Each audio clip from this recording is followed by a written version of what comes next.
abrir un hueco para tapar otro, hacer un avance de la tarjeta de crédito para cubrir otra obligación crediticia. ¿Le ha pasado? Pues según la Superintendencia Financiera, aumentó en el país el endeudamiento de los colombianos, con préstamos a largo plazo para cubrir los gastos, en muchos casos, del día a día. ¿Se está comprando por comprar o se está endeudando la gente simple y llanamente para sobrevivir? ¿Qué pasa con la economía del país? Andrés Camacho es profesor de la Maestría de Economía de la Universidad Externado de Colombia y nos acompaña a esta hora de la mañana aquí en el tablero de Noticias Caracol para Charla. Gracias por acompañarnos. Juan Diego, muchas gracias a ustedes. Bueno, la primera pregunta que quiero hacerle es, ¿debemos estar preocupados por las deudas de los colombianos? ¿Sí? ¿No? ¿Qué pongo? Déjeme, primero vamos a hablar de un contexto para que la gente entienda si debemos preocuparnos o no, y ya le contesto. Bueno, ok, ya le contesto. Okay. Bueno, nosotros estamos hablando que hoy en día los hogares colombianos tienen un nivel de deuda que puede llegar a ser de un 30% del Producto Interno Bruto. Dentro de esas deudas, estamos hablando que la mayoría de las deudas están yendo a crédito de consumo. Estamos hablando de 2/3 partes que se van a esto y una tercera parte a crédito de vivienda.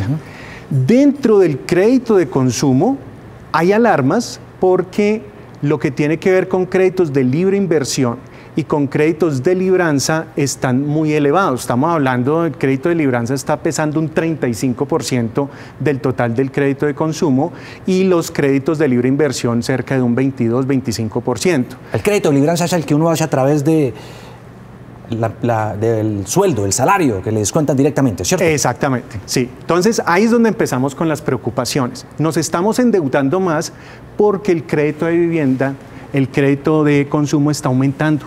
Entonces, ¿qué pongo acá? Le voy a contestar sí y no. ¿Por qué sí? Bueno, ¿por qué sí? A ver, primero, ¿por qué sí? Bueno, primero porque la tasa de desempleo está aumentando. Nosotros tuvimos a cierre de diciembre del 2019 una tasa de desempleo del 10.5%. Eso es claramente un reflejo de que mucha gente va a quedar sin ingreso.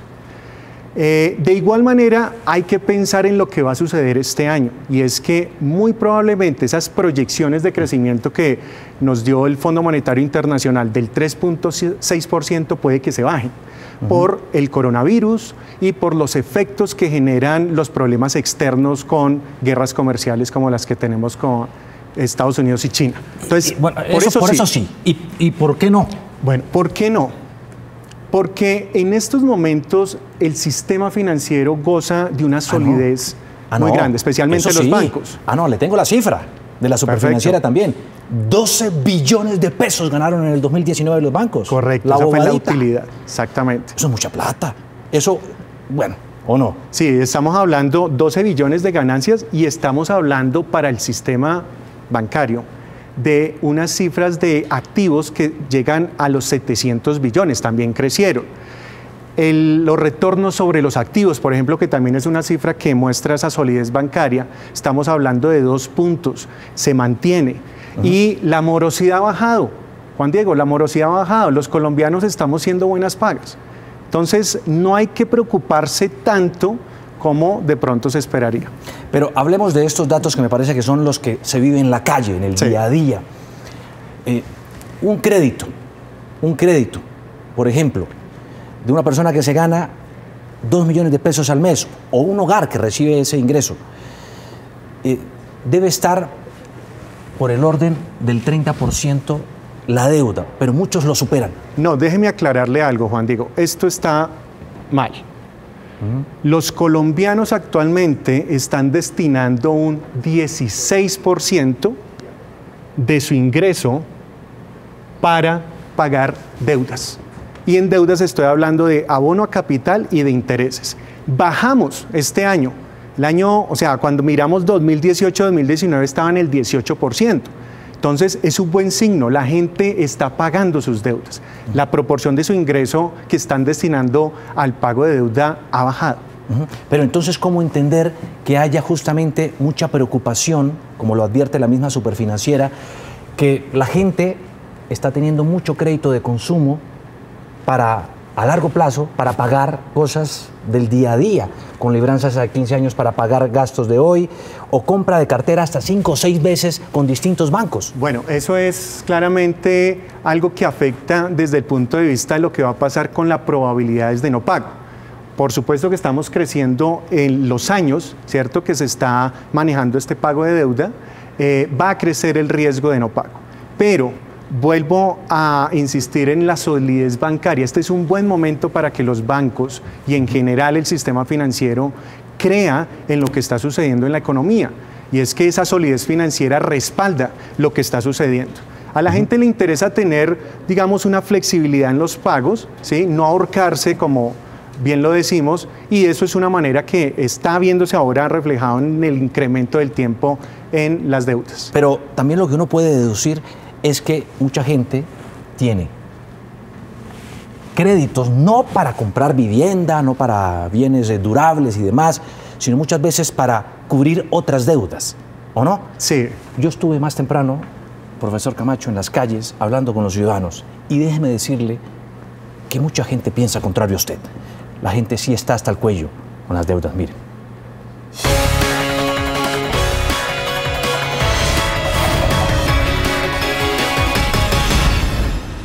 Madrugar a trabajar, pero sobre todo parece a pagar y pagar. ¿Cuánto de lo que usted recibe al mes se le va pagando deudas? Más del 80%. Casi el 80% de lo que yo me gano en el carro. Pues uno trata de dormir tranquilo, porque para qué se preocupa uno sabiendo de que pues toca pagarlas. Gano más o menos 1.100.000 al mes y eso se le da a uno prácticamente 650, 700.000 pesos en solo deudas. La gente vive al debe, pero ese por sí solo no es el problema. Lo grave es que muchos deben más, mucho más de lo que realmente pueden pagar. Por lo general pide uno otros préstamos o hace compras de cartera, recurre a esos tipos de cosas para poder bajar la deuda o para poder sustentar una deuda con otra, ¿sí me entiende? Con apenas 26 años, Sebastián administra este parqueadero, pero a juzgar por las piruetas que hace para cubrir los gastos de su familia, podríamos decir que es una especie de superhéroe del día a día, del rebusque, de la supervivencia. Sebastián dice que gana al mes 1.100.000 pesos y que tiene deudas por el orden de 650.000 pesos. Su esposa no tiene trabajo, tienen 2 hijos, le quedan 450.000 pesos para gastos. ¿Cómo hace? La verdad es que es el día a día de muchos colombianos, hacer malabarismo para sobrevivir. Me encontré a Luis Eduardo Avendaño rumbo al trabajo. Conduce esta ruta escolar. Tenía un trabajo más estable, lo perdió y no solo se quedó sin salario, también perdió su casa. Y fui a reconocer la deuda en el banco y no me dejaron. Y como saqué la deuda a menos tiempo, pues me colgué y perdí la casita. Según la Superintendencia Financiera, los bancos tuvieron unas ganancias del orden de 12 billones de pesos en el 2019, lo que cuesta hacer el metro de Bogotá. Pero los bancos también tienen su deuda pendiente con los ciudadanos, más social que económica, claro. Hay quienes desarrollaron una especie de bancofobia. No quieren saber nada de los bancos y tienen sus razones. No me gusta endeudarme. Buenos días. También hice la odiosa tarea de hacer las cuentas y tal vez de fastidiar y torturar un poco con estos pasajeros de bus. Muchas de ellas madres, cabeza de familia, como Mónica, que también están con las deudas hasta la coronilla. ¿Cuánto de lo que usted recibe al mes lo debe? La mitad, más de la mitad. Un mínimo no alcanza para nada. ¿Y qué tipo de deudas ha contraído? Banco, a veces el arriendo. ¿Para pagar el arriendo le ha tocado prestar plata? Sacar plata prestada, sí, claro.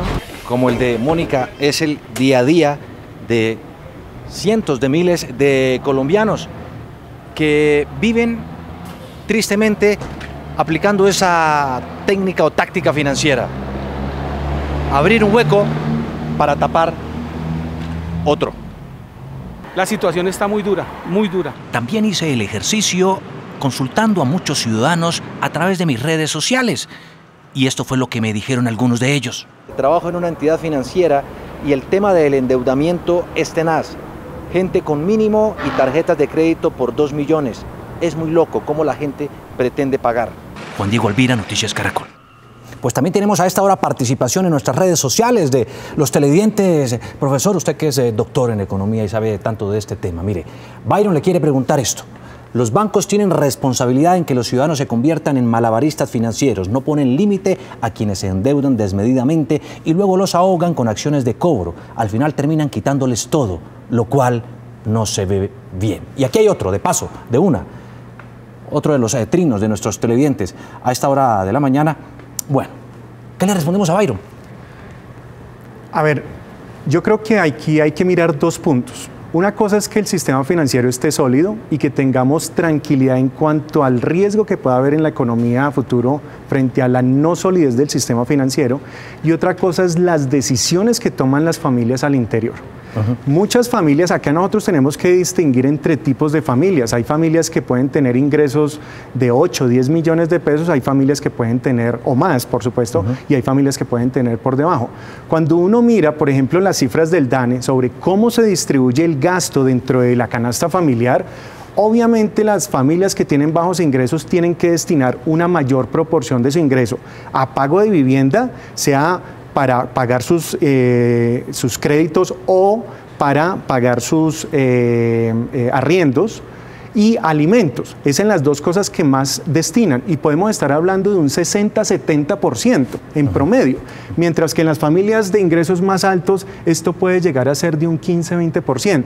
Entonces, si uno sabe que el problema está en los que menos ganan, evidentemente. Exactamente, los que menos ganan, por supuesto, tienen que tener mucha mesura a la hora de estar adquiriendo créditos, porque estamos Pero si hablando... pierden el trabajo, si no consiguen, si no los emplean, como le pasa o le pasó a muchos de los que entrevistábamos, pues evidentemente caen en esa táctica perniciosa en algunos casos de tener que endeudarse para pagar deudas y sobrevivir. Sí, eso es algo evidente en muchas familias, o sea, y no solamente el crédito que vemos desde los bancos, todo lo que pasa con el mercado extrabancario no lo estamos incluyendo acá. Al gota a gota. Al gota a gota. Eso es otro, sí, ese es otro capítulo. Aquí no lo estamos tocando. Ese sería mucho más grave si lo ponemos aquí en juego. ¿Sí? Aquí, obviamente, una familia que está teniendo un peso muy grande en los bienes básicos no puede estar jugando, digamos, sobreendeudándose más de lo que debería. A menos que, bueno, lo que usted dice, si son para bienes, digamos, supremamente importantes, como pasa en muchas familias, uno tiene que mirar en el núcleo familiar cómo obtener esos ingresos. Sí. La informalidad que hay aquí en Colombia, claro, nos mostraría eso. Más del 60%, déjeme ponerle ese dato, más del 60% de los trabajadores viven en el rebusque en nuestro país, según cifras del mismo DANE. Y estos otros dos datos. El desempleo está por el orden del 10.5%. La mayoría jóvenes que no consiguen trabajo por falta de experiencia. Mujeres, inclusive madres, cabeza de familia, que tienen que buscar la manera de sobrevivir. ¿Cómo hacer en nuestro país, cuando decimos que la economía crece y todo lo demás, con estos datos tan preocupantes, y no tenderles la mano a estas personas? Sí, es evidente que la tasa, por ejemplo, de desempleo en la juventud es mucho más alta. Sí, el 18, casi 20%. Casi 20%, exacto. Entonces, obviamente es preocupante, pero digamos que como ciudadano también lo diría normal, pues que tiene que estar también distribuyendo sus ingresos de la mejor manera. Uno sabe que puede tener unos límites, ¿sí? Si yo, por ejemplo, no tengo recursos para viajar, por ejemplo, pues me toca tener más mesura, tengo que hacer actividades de recreación de pronto en otros lados. Si no puedo... Claro, pero eso es cuando son cosas lúdicas, pero cuando se trata de comer, cuando no tengo para el mercado... Pues ahí es donde está la informalidad y los seguramente ingresos no formales que siempre hemos visto. O sea, la gente está buscando... Que los bancos también son indolentes con los deudores, porque fíjese usted el testimonio de don Luis, que hizo un crédito para comprar casa y la perdió porque perdió el empleo. A cualquiera nos puede pasar eso. Claro, claro. ¿Por qué no hay una política social, pública encaminada hacia eso? Ha habido cambios. No, Recuerde, si la hay, Juan no Diego, hemos que han visto habido mucho. cambios en cuanto a que hoy en día es prohibido que a una persona no se le dé esa opción de refinanciar, uno, y dos, de entrar en ley de quiebras, ¿sí? Si una persona, por ejemplo, informal, que está entrando en el no pago, ¿cierto?, de su deuda, puede llegar a proponer efectivamente la forma de solventarla en un largo plazo, pues los bancos deberían hacerlo, ¿sí? O sea, eso ya no es como antes, donde las personas llegaban a la casa y les tenían que quitar la casa porque sí. Eso ha cambiado un poco. Ahora, que los bancos puedan tener incluso más responsabilidad frente a créditos más flexibles, tasas de interés, por ejemplo, que sean más cómodas, más bajas en general para la gente, hay mucho espacio para hacerlo. Nosotros, por ejemplo, hoy en día tenemos tasas de interés para crédito de vivienda, que es el crédito en donde más la gente tiene deudas, de entre el 11 y 13%. Podría pensarse que para las personas que tienen, por ejemplo, un nivel SISBEN 1 o que tienen unos niveles de condiciones financieras bajos, pues puedan tener acceso a créditos mucho más blandos, con una tasa de interés más baja, como puede pasar en cualquier otra parte del mundo. Eso podría ser una solución. Bueno, en fin, lo cierto es que a esta hora, querido profesor Andrés Camacho, doctor de Economía y todo lo demás, hay mucha gente librando la batalla más noble de todas en nuestro país, la de tratar de ganarse la vida pese a tener deudas hasta el cuello. Muchas gracias por acompañarnos. Somos Tendencia a esta hora de la mañana aquí en nuestra primera emisión de Noticias Caracol, 7:52 minutos de la mañana. Profesor, Juan Diego, muchísimas gracias por estar con nosotros. Hasta luego.